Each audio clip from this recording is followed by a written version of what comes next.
The rise of modern sports card values, obviously has been something that's been written up a lot and talked about.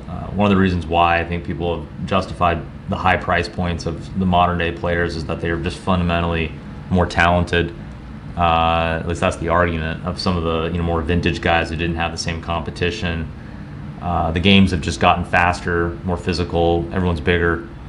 One of the reasons why Tom Brady is such an immortal is that he spans a gap of 20 years where the game went from the old into the new, and he's dominating nonetheless, as much if not more so than he ever has.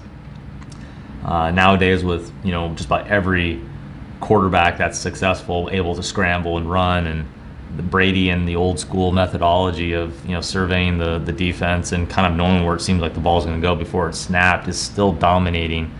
It's just a pleasure to watch. And when as we position ourselves among different brands and try to understand like what makes for investment caliber stuff, it's the people who change the game and who kind of reinvent what's possible that seem to be what's most loved, and Brady leads that charge.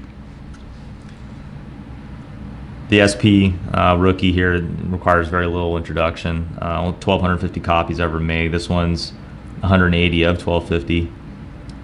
Just the fact this has been awarded a gem designation makes it obviously one of the best preserved copies in the world, but this is just one of the true blue chips, one of the true stocks that ties you to the brand of Brady as much as any. And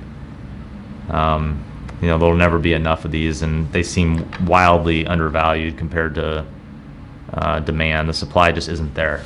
They didn't make very many of these, so delighted to have it. Certainly that's about as good as you can do in owning stock in Brady himself.